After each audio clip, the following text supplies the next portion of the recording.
Paramashiva. Inhale and exhale deeply with 25 heads and 75 eyes and 50 hands.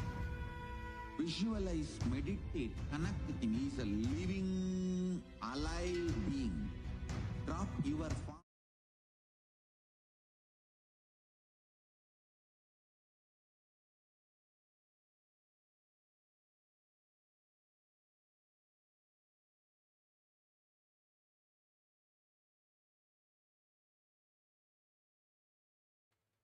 Yes, sorry for the technical glitch. Let us all now settle down on our yoga mats for the first session of the day, which is Nithyananda Yoga. Keep your Panchapatram and Udani ready. A cup with a spoon with some water for the ritualistic cleansing. Sit straight with your head, neck and spine in a straight line. Join your hands in Namaskara Mudra in front of your heart center. Close your eyes, take a deep breath as we chant the Sadguru Vandanam.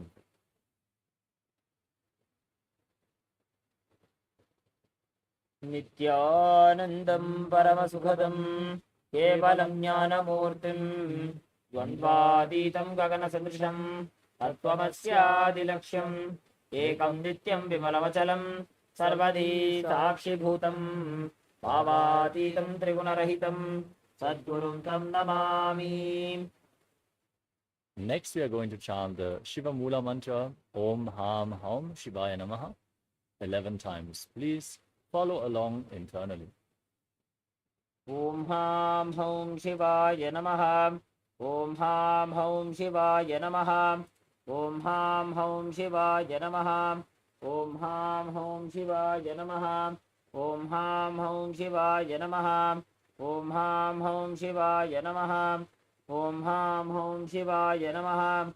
Om Ham Haum Shivaya Namaha. Om Ham Haum Shivaya Namaha. Om Ham Haum Shivaya Namaha. Om Ham Haum Shivaya Namaha. Om Ham Haum Shivaya Namaha. Om Ham Haum Shivaya Namaha. Om Ham Haum Shivaya Namaha. Om Ham Haum Shivaya Namaha.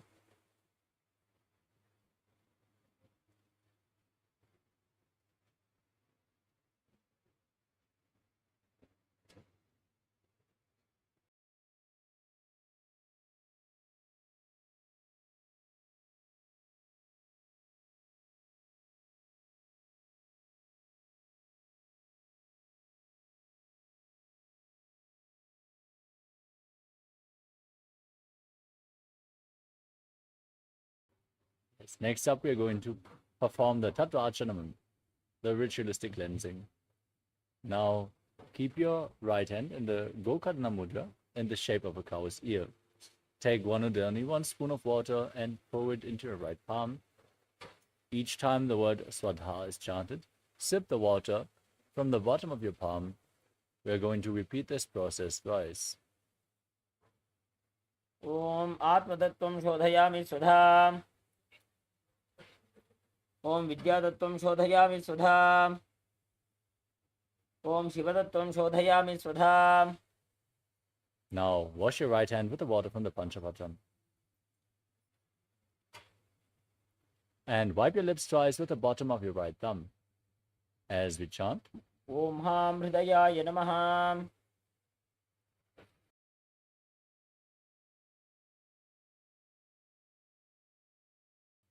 wash your hand again. And with your index, middle, and ring finger joined together, touch above your upper and below the lower lip. Then wash your hand again. With your index finger and thumb joined together, touch your right nostril and your left nostril. With your ring finger and thumb joined together, touch your right eye, your left eye, your right ear, and your left ear. Then wash your hand again. With the little finger and thumb joined together, touch your navel, your right chest, and your left chest. And with all the fingertips joined together, touch the top of your head, the right shoulder, the left shoulder, and your heart center. Wash your hand again. Clasp the right hand over the left and place them on the right thigh. Close your eyes and make a conscious resolution. Declare what you want to manifest in today's Nithyananda yoga session. as we chant the Sankalpa mantra.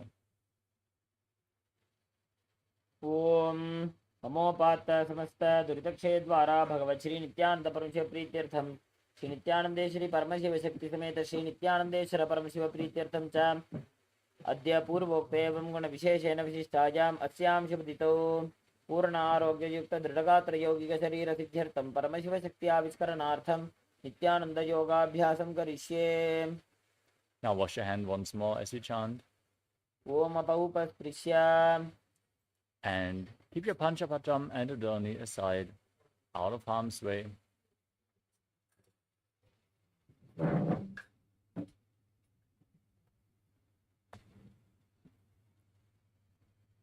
As we enter into the first asana of the sequence, let us quickly cover the components of KAILASA Nithyananda Yoga. First is the asana, the physical posture, aligning our body to Paramashiva. Next is pranayama. You can see in the top left corner, we are projecting samana kumbhaka. Pranayama is controlling your breath. Samana kumbhaka is inhaling deeply into your stomach, holding your breath and visualizing a flame rising up your spine. The next component is mudra in the bottom right corner. In this asana, you're going to perform bindu mudra, aligning your fingers by placing the index finger and thumb together on top of your knees. These are the energy circuits which are leading the prana in a specific way through your system and preventing the prana from seeping out again. Mudras can be performed with your hands and various other body parts. Next component is the gaze. Focusing your gaze in a specific direction. In this case, it is just straight ahead, which is leading the energy in a specific direction within your body. Next up is the visualization. Holding the visualization, which is projected in the top right corner of your screen, makes you embody the essence of the asana and aligns your thinking to Paramashiva, manifesting Mano Shakti. In the first asana, the visualization is Lord Shiva. Visualize Lord Shiva in your inner space. The next component is Bandha, the energy locks. You can see them in the left center of the screen. The three bandhas which we are going to perform are resembled by different colored circles. The first bandha is the Mula bandha, the root lock, contracting the perineal floor and pulling it up, resembled by a red circle.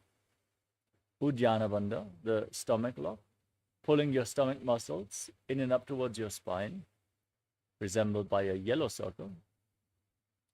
And the Jalandhara bandha, the throat lock, tucking your chin to the chest, contracting your throat, locking the throat internally, resembled by a blue circle.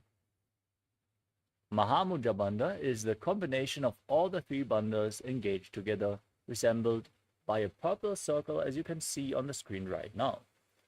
During Sukhasana, engage all three bandhas. Next component is the japa, the internal repetition of mantras. You can see in the bottom left corner, we are projecting the japa soham. Visualize the japa soham rotating around your throat continuously. Activate your Vishuddhi chakra. Manifest the power of speech, vak, as you align your speech to Paramashiva. Next up is the external chanting of mantras. This is what our Acharya here is going to do. As you are performing the yoga ritual, your aura is opening up and receptive to external energies. So as we are performing the yoga practice, our Acharya is chanting the scriptural references in Sanskrit. The words of Mahadeva himself, providing the highest energy field for you to receive this energy. Next up is the karna, the sacred dance postures, as they are preserved through the temples in India. Moving your limbs in synchronicity, aligning your body movements to the cosmic body movements, leads to intense awareness in every part of your body, and the subtle breathing flow which infuses prana into your system intensely. The next component is weightlifting. The Supreme Pontiff of Hinduism recommends everyone to do weightlifting, building the body as a spiritual practice. Intensely awakening the Kundalini Shakti throughout the yoga practice by holding weights will bring this yoga to the next level. So consider including weights into the asana practice. Next up is mandala. You can see in the background of our acharyas, we are projecting the Shri Yantra, the visual representation of all the gods and goddesses. Gaze at the triangles, the circles, the flower petals, and reflect the image into your mirror neurons. Gaze at the yantra and reflect the macrocosmic energies into your microcosmos. The next component is avaranam, where Rudraksha jewels during the yoga practice, as they are holding the spiritual energy for a long time and slowly giving it to your system as you keep skin contact with Rudrakshas. Finally, we have Aushadha, the spiritual alchemy products like Vibhuti, Kumkum, Jnananjana, sandalwood paste, and any other Aushadha the Supreme Pontiff of Hinduism has prepared. You can apply them on your body. At this point, we would once again like to remind all the male participants to please remove your upper cloth, as yoga is a ritual and all the male bodies are required to remove their upper cloth during the ritual practice. With this, let us now enter into the first asana of the sequence, Sukhasana. Sit in a comfortable cross-legged position with your head, neck, and spine in a straight line. Hands in Bindu Mudra, index fingers and thumbs together on top of the knees. Visualize Lord Shiva. Breathe in Samana Kumbhaka. Visualize the flame rising up your spine as you hold your breath. Engage all three wonders, Mahamudra Bandha, and internally chant the japa Soham. तत्सुखासनमित्युक्तमशक्तस्तत्समाचरेत् आसनं विजितं येन जितं तेन जगत्त्रयम्. Next up is Parvatasana. Now place your feet on top of the opposite thigh. In Padmasana, then join your hands together in Anjali Mudra and raise them up above your head. Keep your elbows straight. Engage all three wonders and visualize yourself as Mount Kailash. अथ वक्षे महादेव पर्वतासनमङ्गलं यत्कृत्वा स्थिररूपी स्यात् षट्चक्रादिविलोपनम्. Next up is Hali Pavasana. Now join the soles of the feet together in front of your body and interlock your fingers behind your back as you lean forward and down, placing your forehead on the ground behind your heels, gazing to the nose, engaging all three wonders, Mahamudra Bandha, root lock, stomach lock, and throat lock, and visualizing Swamiji in your inner space. पूर्वविधियाहु मे जानो उभय पगतली संपुटुठानो पिष्टपछेदो वो करल्यावो दक्षिण करसो वाम गहावो.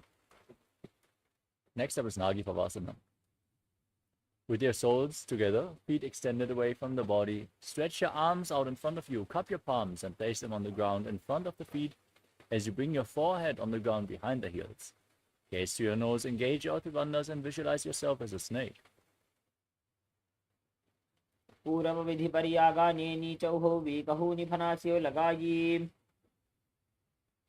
Next up is KAILASA. Now hold onto the big toes in Prana Mudra with index and middle fingers together, holding onto the ring and little fingers with your thumbs. Straighten your legs forward and up, and then cross them into Padmasana as you lean forward and down onto your elbows. Engage your Bandhas and visualize yourself as a bird. अथान्यदासनं वक्ष्ये येन सिद्धो भवे नरः अकस्मात् वायुसञ्चारं कोकिलाख्यासनेन च. Next up is Nithyananda. Now stack your knees and ankles into Ardha Padmasana. Hold on to opposite elbows and start rotating your arms in a circular motion. Gaze to the nose, engage your Bandhas, visualize Swamiji, and every once in a while, change the direction of the movement. गोड़ा बावां पाद की आश माहिली सोज दच चरण को वार लौता परिकुल्भ समोज. Next up is Gajasana. Now place your hands flat on the ground, shoulder width apart, and push your hips up high. Scoop your head and chest forward and down again and again. Bend your arms as you engage Uddiyana Bandha and Mula Bandha, the stomach lock and the root lock, and visualize yourself as an elephant. निब्जं पादाग्रे भूमो कृत्वा लम्बी भूया मस्तकाग्रे निधाय. Next up is Vrikshasana. From the same posture, now press one heel into the ground while lifting the other heel up. Now alternate the movement again and again as you engage Uddiyana Bandha and Mula Bandha, visualizing yourself as a bear. एकैकं पादमाकुञ्च गजासनं कुर्यात् वृक्षासनं भवति. Now rise up and stand on the tips of the big toes if you can. Join your hands in front of the chest in Hridaya Mudra, index, middle and ring fingers touching your heart center as you engage Uddiyana Bandha and Mula Bandha and visualize Swamiji in your inner space in Vaishyasana. शेषेण पादयुगलं बद्ध्वा तिष्ठेत अधोमुखः अथ वैश्यावक्षे कृत्वा सत्यवान् भवेत्. Next up is Urdhva Janukarana. Now stand in the Arimandi posture, ears together, toes pointing outwards and knees bent.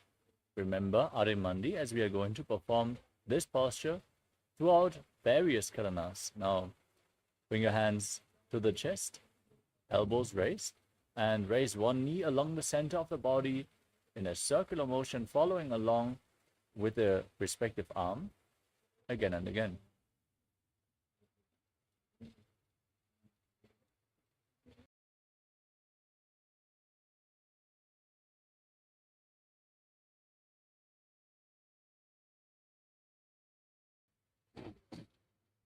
Next up is Palalingasana. Now interlock your fingers from the outside in Sarva Shankari Mudra. Pull one knee up towards your chest and circle it with your hands. And stand erect on the mat like a rod as you engage all the bandhas, Mahamudra Bandha, and visualize yourself holding a baby. एकं जानोरसि आलिङ्ग्य स्थातव्यं बाललिङ्गनं भवति. Now take the foot behind and pull it towards your buttocks with both hands interlocked in Parashur Mudra. Engage all the bandhas and visualize Swamiji in Padapidanasana.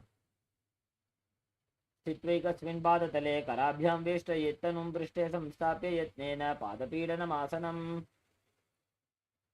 Next up is Natarajasana. As you hold the sole of the foot from the inside, kick your leg back and up, leaning forward, extending the opposite arm with the hand in Bindu Mudra, index fingers and thumbs together as you engage the Mula Bandha and visualize yourself as Lord Nataraja in Natarajasana. उत्तानपादं क्रौञ्चं च मरीचिं वीरभद्रकं नटराजं त्रिकोणं च सुप्ताङ्गुष्ठप्रसारणे. Next up is Balalingasana on the other side. Now pull the other knee towards your chest. Engage all the bandhas and visualize yourself holding a baby. Keep chanting Soham internally. एकं जानूरसि आलिङ्ग्य स्थातव्यं बाललिङ्गनं भवति. Now pull the foot behind towards your buttocks, engaging all the bandhas, visualizing Swamiji in Padapidanasana.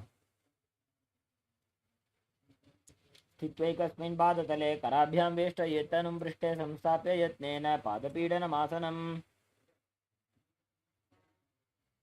Now hold the sole of the foot and pull the foot back and up, leaning forward with the hand extended in Bindu Mudra, visualizing yourself performing the cosmic dance as Lord Nataraja in Natarajasana. उत्तानपादं क्रौञ्चं च मरीचिं वीरभद्रकं नटराजं त्रिकोणं च सुप्ताङ्गुष्ठप्रसारणे. Next up is Artha Gitakarana. Now stand in Arimandi position. Bring your heels together, toes pointing outwards and knees bent. Step the right foot behind the left. Keep your hands at the chest and swing the right arm back and forth like a pendulum. Gracefully move your fingers one by one. Then place the right hand over the nose and cross your ankles and repeat the movement on the other side.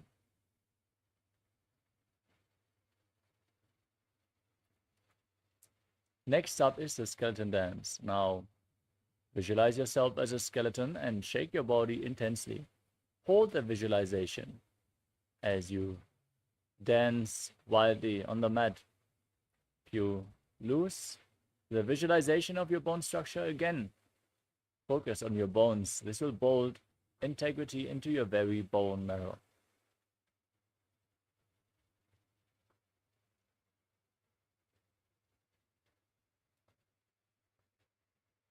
Next up is Kati Chinakarana. Now, from Arimandi posture, raise your arms and cross them above your head with the palms facing back. Now, turn your body to one side, open up your arms above your head, return to the center, repeat the movement again and again.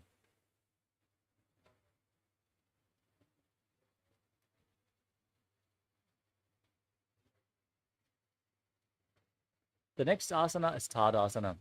Now, stand on the tips of the toes and raise your arms parallel above your head. Engage all trivandhas. Visualize yourself as a tree as you internally chant a new japa, Shivoham. महामुद्राबद्ध कोनो ताडासन विभेदकान् विनोतानं सदा कुर्यादन्तर्वत्नीपतिप्रिया. Next up is Uttanasana. Now, from a standing position, lean forward and down. Place your hands flat on the ground. If you can, bring your head close to the knees. Engage all trivandhas. Squeeze your body as you visualize Swamiji in your inner space. महामुद्राबद्ध कोनो ताडासन विभेदकान् विनोतानं सदा कुर्यादन्तर्वत्नीपतिप्रिया. Next up is Tadakshvasana. Place your hands flat on the mat and step your feet back into a tall plank position. Now engage the Mula Bandha, the root lock, and the Jalandhara Bandha, the throat lock. Tuck your chin to the chest and rotate your head from side to side as you visualize Swamiji in your inner space. गजासनवस्तुत्वामस्तकं वारं वारं दक्षिणकुक्षिं सव्यकुक्षिं नयेत् तरक्ष्वासनं भवति.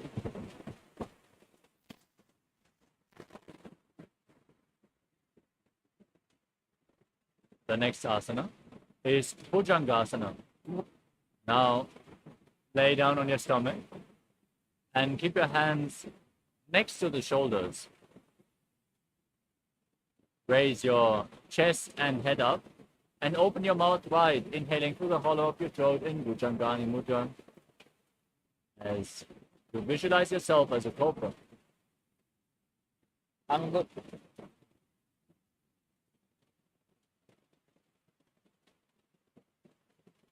The next asana is Shashasana.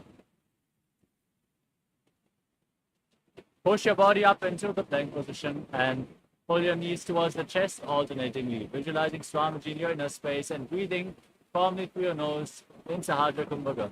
गजासन संस्थितो जानोद्वयमाकुञ्च्य वारं वारं कर्तव्यं शशासनं भवति.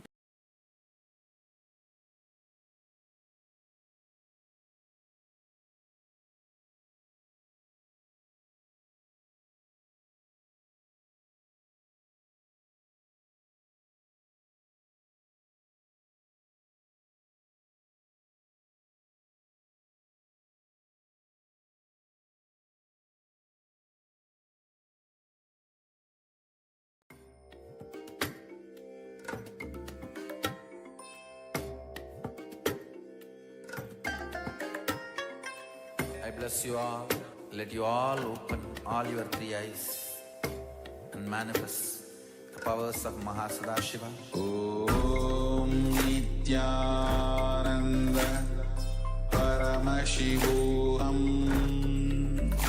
Om Nithyananda Paramashivoham. Om Nithyananda. Yes, sorry for the technical glitch. The next asana of the sequence is Rathasana.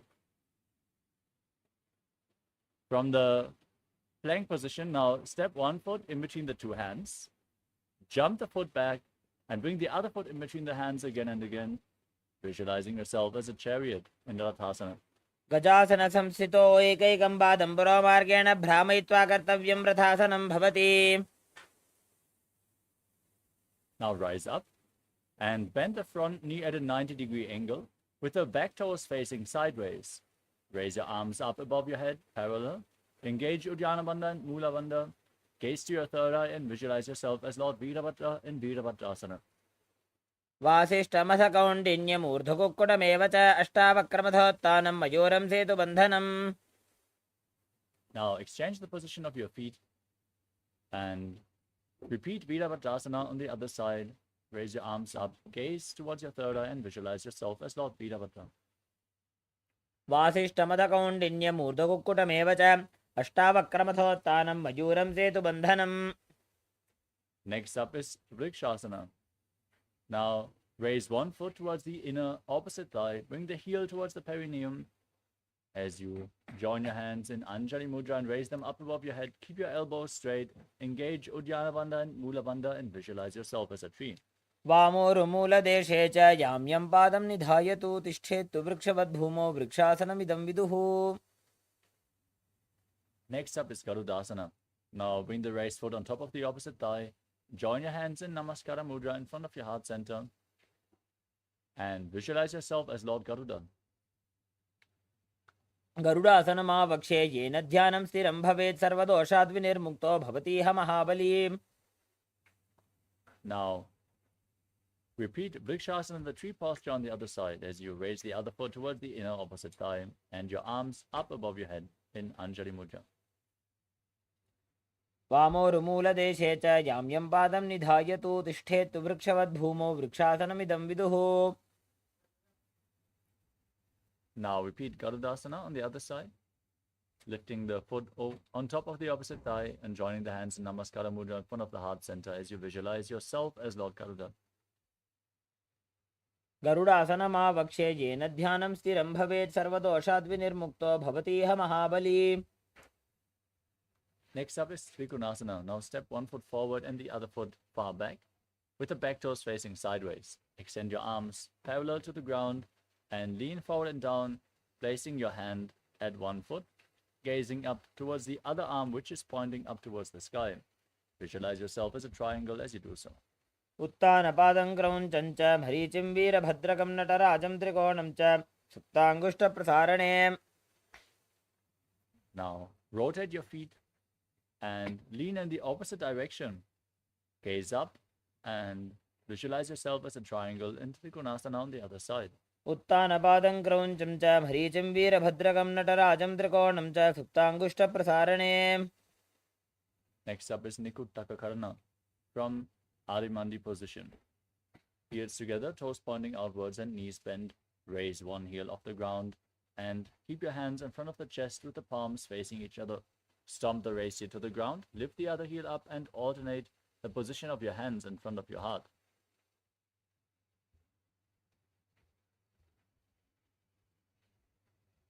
The next asana is Angushtasana. Now lower your body down and place your perineum on the raised heels as you keep your knees off the ground together with your hands in Namaskara Mudra in front of your heart center. Visualize Swamiji in your inner space and start buzzing like a bee on the inhalation and exhalation in Brahmari Kumbhaka as you internally chant the new japa Sadashivoham. कबन्धासनमित्याहुः गोरक्षासनमेव च अङ्गुष्ठमुष्टिकं ज्ञेयं ब्रह्मप्रासादितं तथा. Next up is Saurasana. Now extend one leg forward and keep your hands at the side of the body, fingertips just touching the ground with the palms facing forward in Vara Mudra as you visualize Swamiji in your inner space in Saurasana. प्रसार्यैकं पादतलं संस्थाप्य त्वेकपादकम्.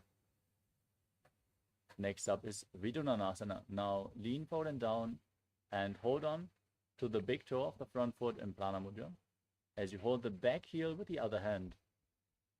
Visualize Swamiji in your inner space in Vidunanasana. गुल्फस्थितो पादमेकं प्रसार्य तत्पादाग्रं संस्पृशेत् तत्करेण. Now exchange the position of your legs. Repeat Saurasana on the other side. Fingertips on the ground, palms facing forward. प्रसार्यैकं पादतलं संस्थाप्य त्वेकपादकम्. Next up is Vidunanasana. Lean forward and down, hold onto the big toe and the back heel as you visualize.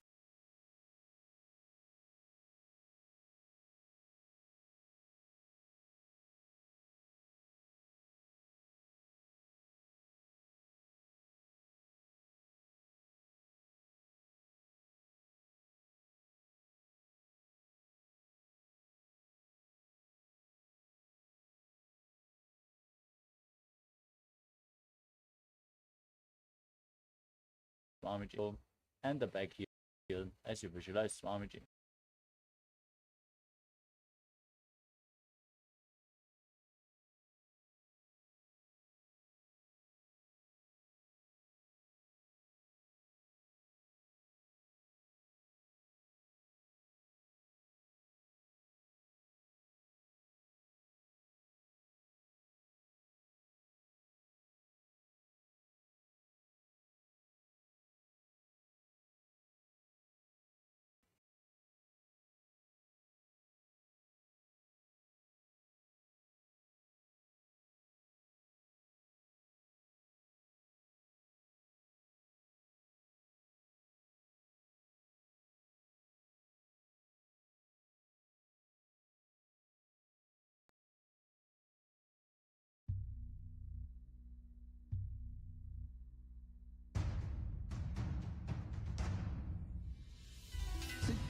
Paramashiva, inhale and exhale deeply with 25 heads and 75 eyes and 50 hands. Visualize, meditate, connect with him. He is a living, alive being. Drop your form into his form and dissolve. Remember, you are a Sarupya Mukta, means your form is dissolved into his form. All my disciples, now I am initiating Salokya Mukti, Samipya Mukti, Sarupya Mukti, Sayujya Mukti. Om Nithyananda Paramashivoham. Om Nithyananda Paramashivoham. Om Nithyananda Paramashivoham. Om Nithyananda Paramashivoham. Shivoham. Om Nithyananda Paramashivoham. Om Nithyananda Paramashivoham. Om Nithyananda Paramashivoham.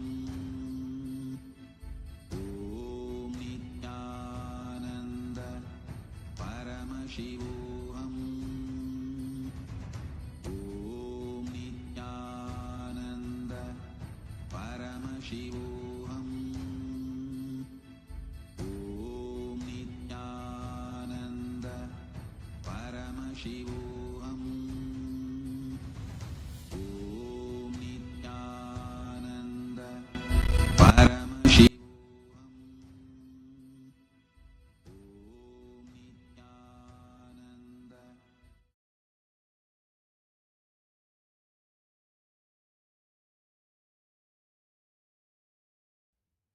Yes, sorry for the technical glitch, Nithyanandam. Let us now continue with the next asana of the sequence, which is Brahma Jalankushasana. Now, tuck your toes and sit on raised heels with your knees lifted off the ground. Separate the knees and place the hands on top of the knees, palms facing up. Tuck your chin to the chest in Jalandhara Bandha and gaze through the gap between the palms as you visualize Swamiji in your inner space. Don't forget to buzz like a bee in Brahmari Kumbhaka. दोबू फणा पानी होए वैसे एड़ी दो गुदा निवैसे कोरबगदलियां की माहिले आयस माहेरा शेमिली. Next up is Kapilasana. Place your knees on the ground. Sit on raised heels. Keep your hands on the knees as you gaze to your nose. Engage Uddiyana Bandha and Mula Bandha and visualize yourself as Sage Kapila Muni. उभय पगदली समटहरावे तिनको माहिली core मिलावे फना पानी उकड़ होए वैसे एड़ी दो ऊ जोनी निवैसे. Next up is Bhadra Gurukasana from the same posture. Now shift your gaze to the third eye, your visualization to Swamiji and the Bandha to the Mula Bandha. दोबू पगदली संपुट करे कोरबार ले भू पर इधरे कोरबार ले राखे ऐसे तापरी मूल द्वार टिकी बैसे. Next up is Suryasana. Now, bring the soles of the feet together and raise your knees off the ground, separate them. Keep your hands in Padma Mudra, the lotus mudra, and raise them up above your head. Gaze through the gap between the palms as you visualize Lord Surya in your inner space and perform Uddiyana Bandha and Mula Bandha. एडी दो गुदा तरियाणे फना पानी बैठक पु निठाने गोड़ा जंगा अधर करी रहे आड़े वाम इसी विधि गहे. Next up is Mandukasana. Now place your knees on the ground, the feet flat, and keep your hands on the knees. Gaze to your third eye, visualize yourself as a frog, and press your tongue up flat against the top of your mouth and Manduki Mudra as you breathe calmly through your nose in Sahadra Kumbhaka.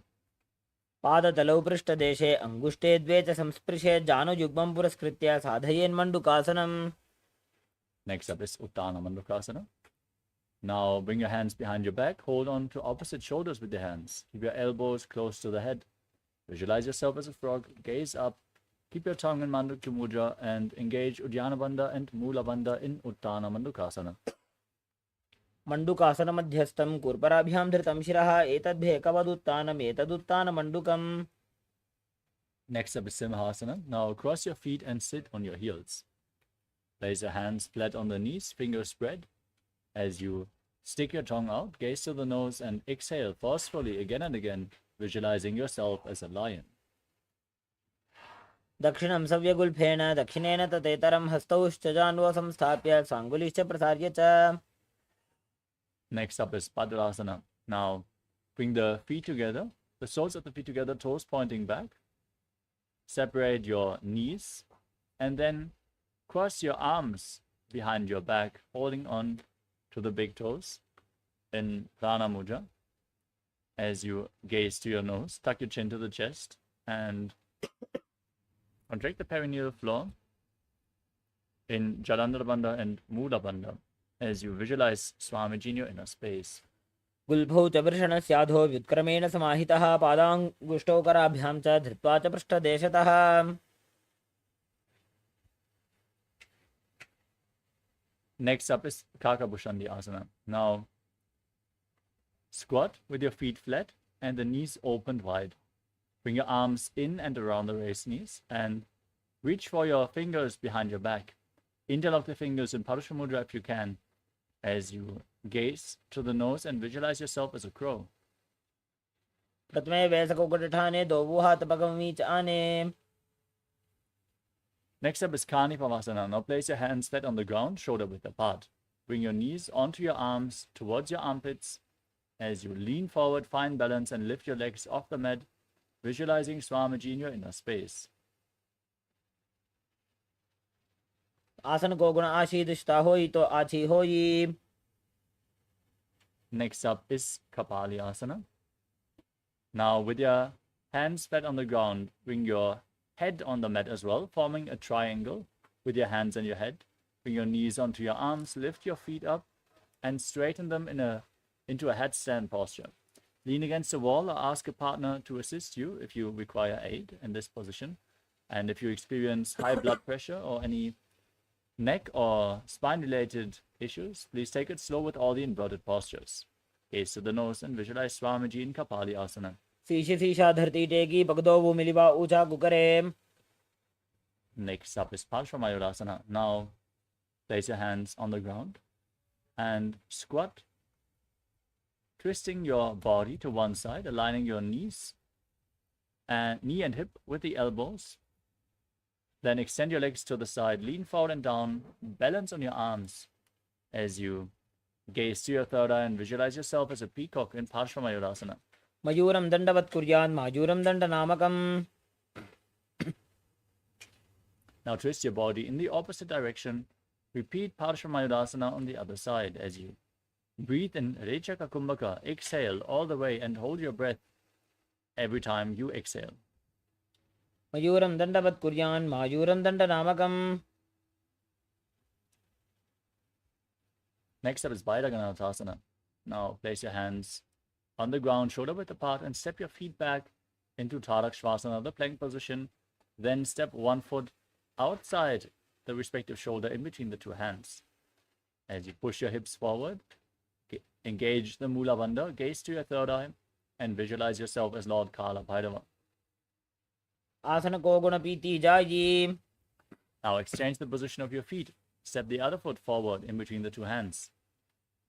Gaze up. Visualize yourself as Lord Kala Bhairava in Bhairaganatha on the other side. आसन को गुण पीती जाई. Next up is Unmukha Pitasana. Step the feet back and place your forearms on the ground. Walk your feet forward to slightly raise your hips even more. Gaze up towards your third eye. Visualize Swamiji in your inner space in Unmukha Pitasana. भून्यस्तौ जानुनी हस्तौ चतुष्पदम वाङ्मुखम् उत्थापिताङ्घ्रियुगल कटिस्थलम् अभिरुका. Next up is Vashishthasana. Now raise yourself back up onto your hands and rotate your body, lifting one arm up towards the sky. Keep your core engaged, your body straight as you gaze up along the arm and visualize yourself as Sage Vashishta. ऊर्ध्व कुक्कुटवासिष्ठ मरीचहल मत्स्यकं परिवृत्तिं चोदरस्य विविधं धनुरासनम्. Now rotate your body to the opposite side. Lift the other arm up as you repeat Vasishtasana on the other side.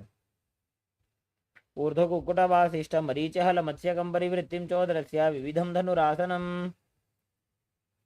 Now come to a seated posture with your legs extended forward.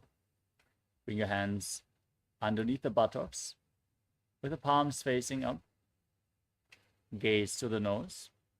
Visualize yourself as Lord Hanuman and perform Jalandhara Bandha and Mula Bandha, the throat lock and the root lock, as you internally chant the new japa Mahasadaशिवोहम in Anjani Asana.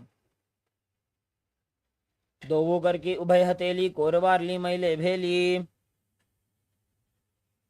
We move on to Paschimottanasana. Now lean forward and down. Hold onto the big toes and Prana Mudra, index and middle fingers.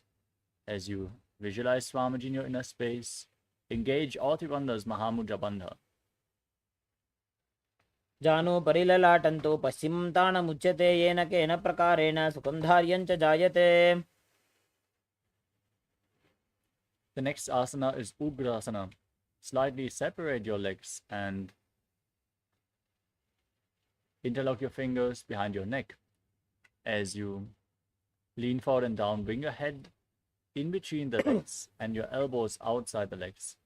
As you squeeze your body, engage all three bandhas and visualize Kali in your inner space. स्वपाणिभ्यां दृढं धृत्वा जानो परिशिरोऽन्यसेत् आसनोऽग्रमिदं प्रोक्तं भवेदनिलदीपनम्.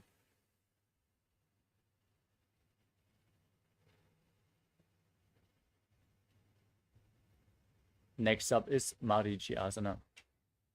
Now, step one foot in with the heel towards the perineum. Bring your arm in and around the raised knee and interlock your fingers behind your back. As you bring your forehead down towards the knee, visualize yourself as Sage Marichi. उत्तानपादं क्रौञ्चं च मरीचिं वीरभद्रकं नटराजं त्रिकोणं च सुप्ताङ्गुष्ठप्रसारणे. Next up is Mahamudrasana. Drop the knee down to the side. Keep the heel at the perineum, lean forward and down and hold onto the front foot with both hands. Engage all three bandhas, gaze to the nose and visualize Swamiji in your inner space. महामुद्रां प्रवक्ष्यामि तन्त्रेऽस्मिन् मम वल्लभे.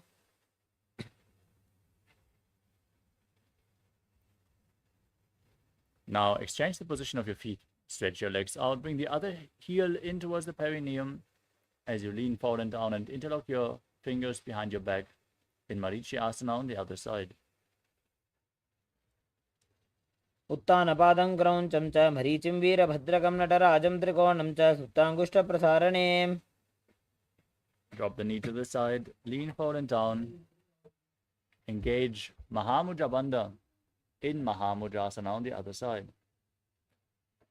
महामुद्रां प्रवक्ष्यामि तन्त्रेऽस्मिन् मम वल्लभे. The next asana is Bhadrasana too. Now bring the soles of your feet together with the heels against the perineum. Hold your feet firmly with both hands and push your knees down towards the ground at the strength of your groin as you gaze up towards your third eye and visualize Swamiji in your inner space. गुल्भौ तु वृषणस्याधः सीवन्त्याः पार्श्वयोः क्षिपेत्. Next up is Gvalipavasana. From the same position, now extend your feet away from the body and keep your hands on the knees. Gaze to the nose as you visualize Swamiji in your inner space and engage Jalandhara Bandha and Mula Bandha. पूर्व चरपट चौकख्यो सोजी वाही विधियो कीजे सोजी जामे AD भिन्न जराशे अंगुल 8 अंतरो राशे. Next up is Joni Asana. Bring the feet back in towards the perineum. Hold the soles of the feet as you visualize Yoni Mandala, the visual representation of Devi Paramashiva Shakti, and lean forward and down, placing your chin on the toes, gazing to the nose in Joni Asana. दोवो पगतली संपुट करे AD made के ढिंग दरे.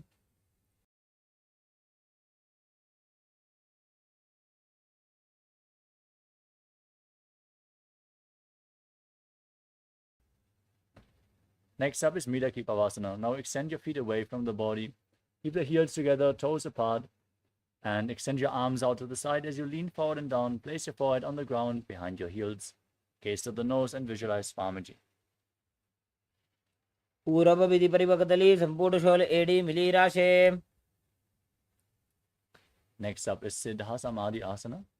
Bring the feet back in towards the perineum. Your arms below the shins, with the palms facing up. Bring your elbows on the ground. Place your face on the ground in front of the feet, with your toes touching your throat if you can. Gaze to the nose and visualize Lord Surya in your inner space. And don't forget to internally chant Mahasadashivoham in Siddha Samadhi Asana. दोवो बगदली संपुट करे सोले मेढ़ आगा मेधरे. Next up is Chinaki Pavasana. Now, bring the heels against the perineum, the toes apart. Hold your feet and open them up like a book, with the soles of the feet pointing upwards. Place your elbows on the thighs as you gaze to the nose and visualize Swamiji in your inner space. दो बगा की AD धरती मगिवा मेढ़ लगावे. Next up is Charapata Chokasana. Now bring the soles of the feet together, hands on the knees, gently pushing them down to the ground. As you gaze to your third eye, engage Uddiyana Bandha and Mula Bandha and visualize Swamiji.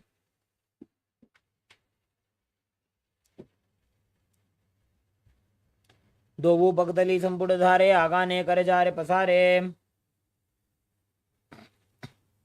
The next asana is Bhairavasana. Now, keep the soles of the feet together and twist your feet so the toes are down on the ground and the heels are raised up. As you keep your hands on top of the knees in Bindu Mudra. Gaze up towards your third eye. Engage Uddiyana Bandha and Mula Bandha and visualize yourself as Lord Kala Bhairava in Bhairavasana. गुल्फो संपीड्य चान्योन्यं व्युत्क्रमेणोत्थितं शनैः जान्वः पार्श्वगतौ हस्तौ दण्डवद्भैरवासनम्.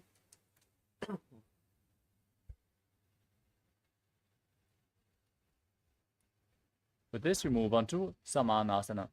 Now keep one heel against the perineum. Hold the other foot with both hands and pull the sole of the foot against your chest. Gaze up. Visualize Swamiji in your inner space. And exhale deeply and lock the perineal floor in Mula Bandha in Samanasana. समानासनमावक्षे सिद्धमन्त्रादि साधनादे कपादमुरो दत्वा गुह्योन्यलिङ्गभक्त्रके. Next up is Apanasana. Now lift one foot over top of the respective shoulder. Keep your hands on the ground to the side and extend the opposite leg forward. Gaze up towards your third eye and visualize Swamiji in your inner space. केवलं पादमेकं च स्कन्धे चारोप्य यत्नतः.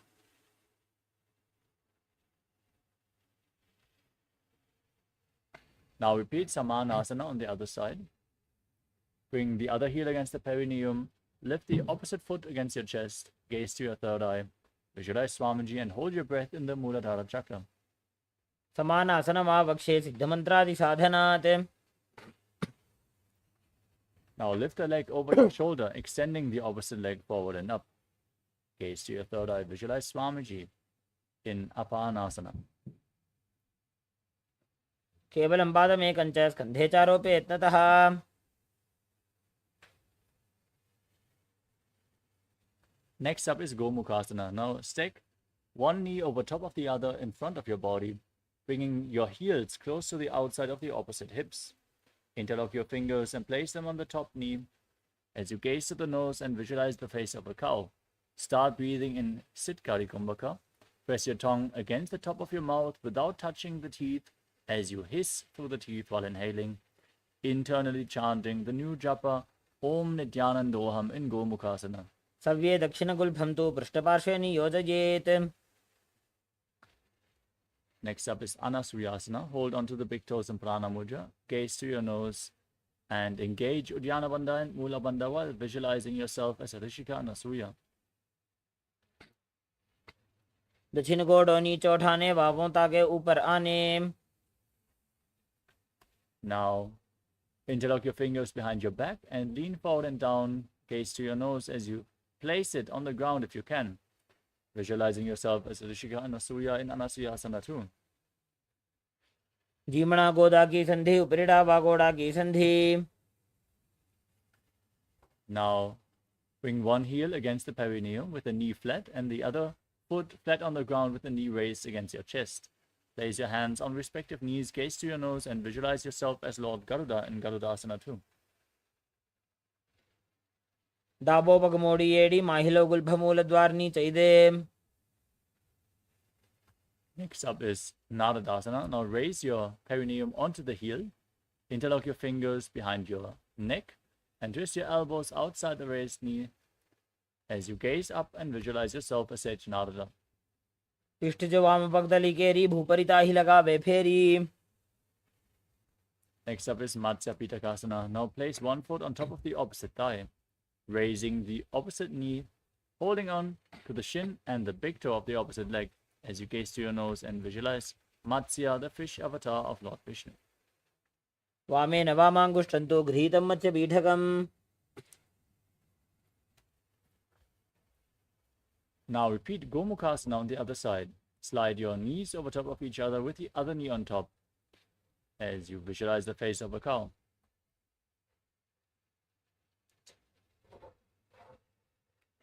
सव्ये दक्षिणगुल्भं तु पृष्ठपार्श्वे नियोजयेत्. Now hold on to the big toes. Engage Uddiyana Bandha and Mula Bandha and gaze to the nose as you repeat Anasuyasana.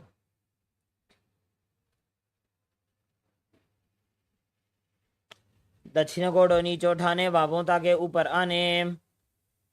Interlock your fingers behind your back, gaze to the nose and lean forward and down. Repeat Anasuyasana too. जीमणा गोदा की संधि उपरिड़ा वागोड़ा की संधि. Now bring the other heel against the perineum. Raise the opposite knee with the foot flat, hands on the knees, as you visualize yourself as Lord Garuda in Garudasana too. दाबो पगमोड़ी एड़ी माहिलो गुल्भं मूल द्वारनी चैदे. Raise your perineum on the heel. Interlock your fingers behind your neck and twist your elbows outside the raised knee as you gaze to your third eye and visualize yourself as Sage Narada in Naradasana on the other side. पिष्टि जो वाम पगदली केरी भूपरिता ही लगावे फेरी. Now repeat Matsya Pitakasana. Place the other foot on the opposite thigh. Hold on to the shin and the big toe. Gaze to your nose and visualize Matsya, the fish avatar of Lord Vishnu.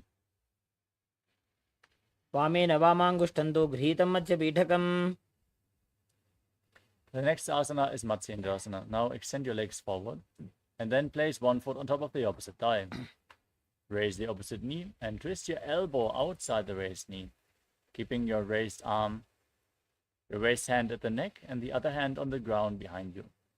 Gaze up towards your third eye and visualize Sage Matsyendra, the master of Hatha Yoga in Matsyendrasana. उदरं पश्चिमाभासं कृत्वा तिष्ठति यत्ततः. Next up is Kubasana. Now extend the front arm down towards the foot and raise the other hand towards the respective ear. As you gaze back and up, visualize yourself as a camel in Kubasana. आसन को गुण झोलो जाए. Now drop the hand from the ear to the ground behind you. Twist your spine even further and visualize Sage Matsyendra in Matsyendrasana too. मत्स्येन्द्रपीठं जठर प्रदीप्तिं Prachanda रुक्मण्डल खण्डनास्त्रम्. Now extend your legs and repeat Matsyendrasana on the other side, right? Placing the other foot onto the opposite thigh. उदरं पश्चिमाभासं कृत्वा तिष्ठति यत्ततः. Now extend the front arm down to the foot and hold the back ear with the other hand, visualizing yourself as a camel in Kubasana on the other side. आसन को गुण झोलो जाए. Drop the hand down on the ground behind you. In Matsyendrasana too, as you visualize Sage Matsyendra, the master of Hatha Yoga. मत्स्येन्द्रपीठं जठर प्रदीप्तिं Prachanda रुक्मण्डल खण्डनास्त्रम्. Now place your feet on top of opposite thighs. Sit in Padmasana. As you gaze to the nose, visualize yourself as Lord Shiva. Keep your hands on the knees. Breathe in Sitali Kumbhaka. Now press your tongue against the teeth and hiss through the teeth as you inhale. As you engage Mahamudra Bandha and internally chant Om Nithyananda Mahasadashivoham. आसनं द्विधं प्रोक्तं पद्मं वज्रासनं तथा. Now maintain Padmasana and cross your arms in front of your body, holding onto the big toes in Prana Mudra. As you gaze towards your nose and visualize yourself as Goddess Parvati, the consort of Lord Shiva, engaging the Mula Bandha in Padmasana too. उत्तानौ चरणौ कृत्वा उरु संस्थौ प्रयत्नतः. Next up is Kukutasana. Now bring your hands in between the legs. Place your palms flat on the ground and lift your body up. As you visualize yourself as a rooster, calmly breathing through your nose in Sahadra Kumbhaka in Kukutasana. पद्मासनं सुसंस्थाप्य नान्वोरोरन्तरे करौ. Next up is Baddha Kiriki Asana. From Padmasana position, rise up onto your knees. Place your hands on the ground, fingers pointing towards your body. Now lean onto your elbows and lift your knees off the mat. As you balance on your arms, visualize Swamiji in your inner space. धरामोष्टभिकरद्वयेन तत्कोर्परिस्थापिता नाभि पार्श्वः. Now stretch your legs back. Keep your fingers pointing towards your body. Bring your navel onto your elbows. Lean forward, find balance, and lift your legs up straight off the ground as you visualize yourself as a peacock in Mayurasana. अथ वक्षे महादेव मयूरासनम् उत्तमम्. Now lay down on your stomach with the fingers interlocked behind your neck, your forehead on the ground, and the toes pointing to the side. Bring your heels on the mat as you visualize yourself as a crocodile in Makarasana. अध्यासशेते हृदयं निधाय भूमौ च पादौ च प्रसार्यमाणौ. Next up is Shalabhasana. As you lay down on your stomach, keep your hands next to the shoulders and lift your legs up by the strength of your lower back and glutes, visualizing yourself as a locust. अध्यासशेते हृदयं निधाय भूमौ च पादौ च प्रसार्यमाणौ. Next up is Ushtrasana. Now, bend your knees and hold onto your feet, pulling them outside the hips down to the ground as you visualize yourself as a camel. अध्यासशेते पदयुग्मं व्यस्तं पृष्ठे निधायापि धृतं कराभ्याम्. Next up is Dhanurasana. Now, hold onto the feet and kick your legs back and up as you raise your upper back and head up. Gaze to the third eye and visualize yourself as Lord Shiva's bow. प्रसार्य पादौ भुजदण्डरूपौ करौ च पृष्ठे धृतपादयुग्मम्. Next up is Bhagasana. Come to a kneeling posture. Keep your feet flat and the heels outside the hips. Keep your hands on the knees as you gaze up towards your third eye. Visualize Swamiji in your inner space and internally chant the new japa Om Nithyananda Paramashivoham in Bhagasana. उल्टा मोड़ी पादौ वैसे बहुरो जुगति करे एक ऐसे. Next up is Gohi Asana. Now, from the kneeling posture, let us move into another inverted posture, where you place your forearms on the ground, elbows shoulder width apart, interlock your fingers, place your head on the mat, support it with your hands, walk your feet forward and raise your hips as you lift your legs off the ground. Squeeze your body into a ball, pull the knees against your chest, try to touch your chin with your knees as you gaze to the nose and visualize Swamiji in Gohi Asana. दो हाथ की कहुनी जोजी पुनिह कलाई जाने दोई. Now extend your legs up straight into Shirshasana, the headstand posture. You can lean against the wall or ask your partner to aid you in this position as you gaze to your nose and visualize Swamiji in your inner space. विपरीतं मण्डलं च द्विदैव विदितं हिनः. Gently lower your legs down. Come to a seated posture with your legs extended forward. Let us all get ready for a sequence of intense exhalations in Bhastrika Kumbhaka. Now pull your abdomen in and push the air out of your lungs again and again without actively inhaling. Let the air flow back into your lungs naturally. As you hold on to your calves and extend your legs forward and up as vertical as possible, as you visualize Swamiji in Podhyasana. दो हाथ पग बाहर आने, घोड़ा तरे काकसी ठाने. Keep rapidly exhaling as you straighten your legs forward and up and hold on to opposite shoulders with your hands, gazing to your third eye and visualizing yourself as a mace in Parighasana. उत्तानशयनं कृत्वा पादौ मिलित्वा प्रसार्य. Now extend your arms forward, parallel to the ground. Lift your legs up at a 45-degree angle.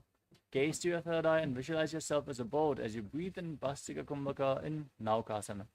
उत्तानशयनं कुर्पराभ्यां भूमिं वष्टभ्य. Now, bring the soles of the feet together, scoop your hands below the feet and pull them against your chest. Keep breathing rapidly as you gaze to the nose and visualize yourself as Lord Rudra in Rudrasana. पगतली संपूर्ण करी हाथस्यो पग ऊंचाई. You can breathe calmly now. Lay on your back with your feet flat and the knees raised. Place your palms on the ground behind your heels. As you push your hips up, engage Jalandhara Bandha, the throat lock, and Mula Bandha, the root lock. As you breathe in Mocha Kumbhaka, exhaling through the locked throat. As you gaze to the nose and visualize Swamiji in Unmukha Pitasana too. ऊर्ध्वे च जानूनि कृत्वा शवित्वोर्ध्वमुखं तथा. Now lay down flat on your back. Keep your hands next to the hips, palms facing up. Perform the Shakti Chalan Mudra. Pull the Kundalini Shakti up intensely along your spine from Muladhara to Sahasrara Chakra. As you visualize that your body is dead and Swamiji, the Supreme Pontiff of Hinduism, is liberating you. Internally chant the Mahavakya, Om Nithyananda Paramashivoham.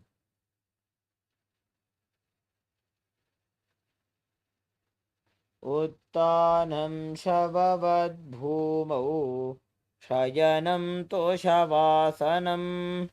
शवासनं श्रान्तिहरं चित्तविश्रान्तिकारणम्.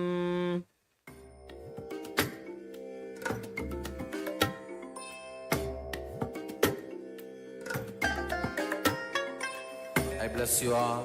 Let you all open all your three eyes and manifest the powers of Mahasadashiva. Om Nithyananda Paramashivoham. Om Nithyananda Paramashivoham. Om Nithyananda Paramashivoham. Om Nithyananda Paramashivoham. Om Nithyananda Paramashivoham. Om Nithyananda Paramashivoham. Om Nithyananda Paramashivoham. Om Nithyananda Paramashivoham. Om Nithyananda Paramashivoham. Om Nithyananda Paramashivoham. Om Nithyananda Paramashivoham. Om Nithyananda